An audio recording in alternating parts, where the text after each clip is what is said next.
Dear students, अस्सलाम वालेकुम। Welcome to science class.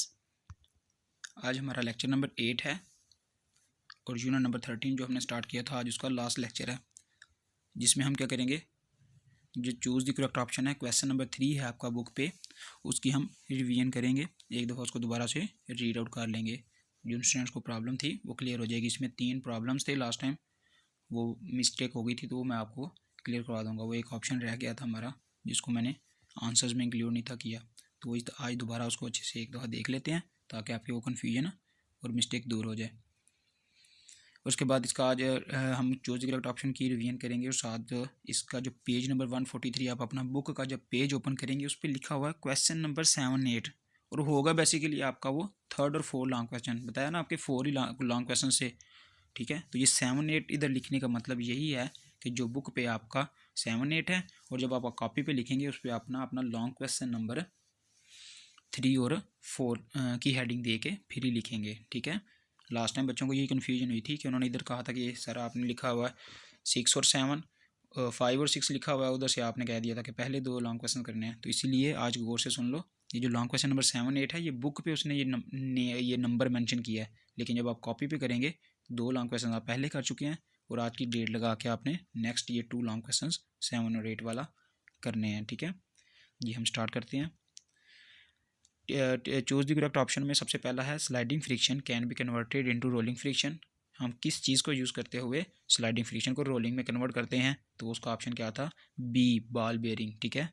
ये आपको उस दिन करवा दिया था। Number 2, how many times rolling friction is smaller than sliding friction, कि रोलिंग फ्रिक्शन कितनी कम होती है स्लाइडिंग से, तो आपने लिखा, आपको नज़र आ रहा 100।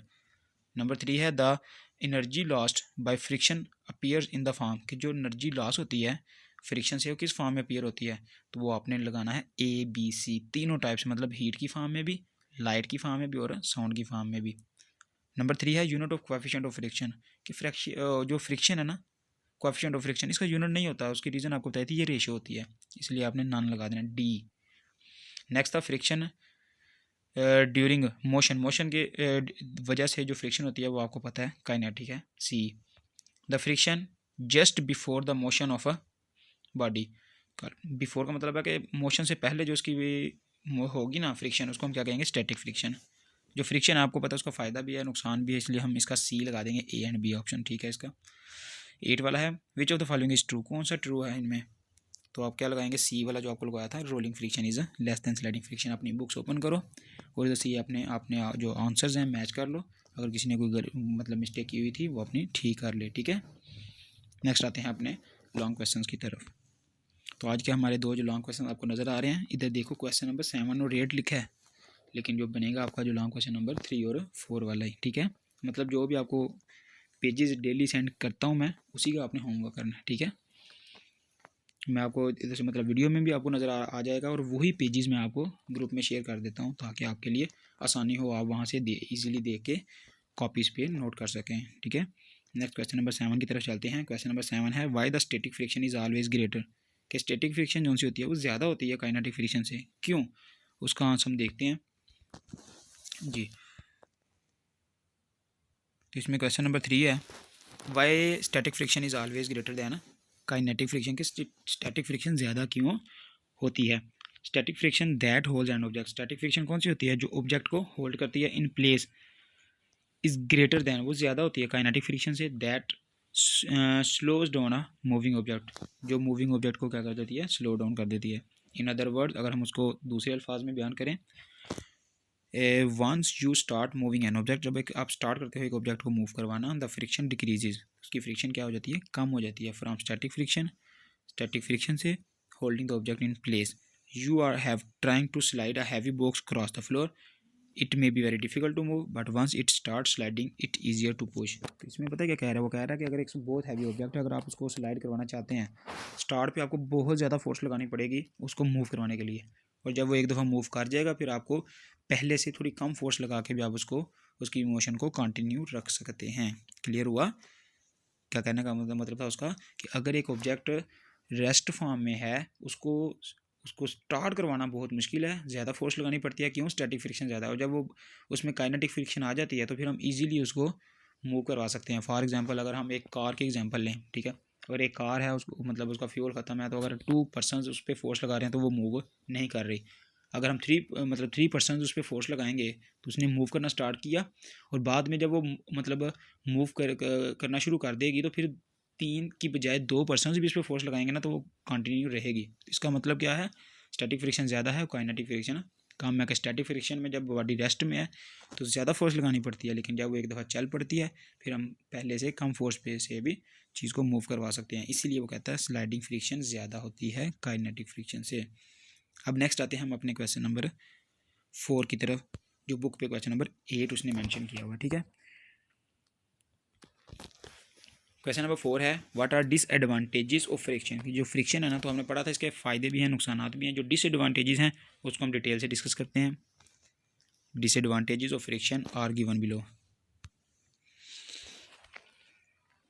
Number 1, any time you want to move an object friction can make the job more difficult। कहता है किसी भी वक्त आप मूव करना चाहते हैं, एक ऑब्जेक्ट को मूव करवाना आ जाते हैं, यानी कि टू मूव एन ऑब्जेक्ट, एक ऑब्जेक्ट को मूव करवाना चाहते हैं, जो फ्रिक्शन है can make the job more difficult, वो आपकी जॉब को मतलब आपके काम को मुश्किल बना देगी। फ्रिक्शन क्या कर देगी, पहला इसका डिसएडवांटेज क्या है कि आप किसी चीज़ कोई भी काम करवाना चाहते हैं, किसी चीज़ को मूव करवाना चाहते हैं, ठीक है, खुद मतलब अगर आप किसी चीज़ को लेके एक जगह से दूसरी जगह जाना चाहते हैं, ठीक है, ड्रैग स्लाइड करवा के, ठीक है, हैवी ऑब्जेक्ट्स को, तो वो जो फ्रिक्शन है ना वो आपके काम को मुश्किल बना देगी। मतलब आपने एक चीज़ को दूसरी जगह लेके जाना हो तो वो आपके काम को मुश्किल बना देगी। नंबर 2, एक्सेस फ्रिक्शन जो है ना can make it difficult to slide a box cross the floor. कि जो एक्सेस फ्रिक्शन होगी, और एक्सेस फ्रिक्शन का मतलब पता है क्या, वो कहता है कि जितनी सरफेस स्मूथ होगी ना उतनी फ्रिक्शन कम होती है। हमने पहले भी पढ़ा था, जितनी सरफेस रफ होगी तो वो चीज़ को उसके ऊपर स्लाइड करवाना बहुत मुश्किल होता है। ठीक है, तो कहता है कि जो एक्सेस फ्रिक्शन है ना, ज़्यादा फ्रिक्शन वो बहुत ज़्यादा जो फ्रिक्शन होती है उस चीज़ को फ्लोर पे स्लाइड करवाना मुश्किल होता है। An automobile would not move forward very well unless it's friction was not reduce. कहता है जो ऑटोमोबाइल होते हैं, जो गाड़ियाँ होती हैं, जब तक उनकी फ्रिक्शन कम ना की जाए उनको वो मूव करवाना उनका डेंजर होगा, उनका ख़तरा होगा, और उसको मूव नहीं हम करा सकते। फॉर एग्जांपल जब तक हम उसके मतलब इंजन में इंजन ऑयल नहीं डालेंगे, ठीक है, तो वो गाड़ी मूव नहीं करेगी। ठीक है, प्रॉब्लम क्रिएट हो जाएंगी फिर। तो इसलिए उसने जो मेन बात की है कि हमें कि ऑटोमोबाइल्स को, गाड़ियों को मूव करवाने के लिए सबसे मेन काम क्या करना चाहिए, उनकी फ्रिक्शन को कम करना चाहिए। क्वेश्चन इसका नंबर 4 डिसएडवांटेज है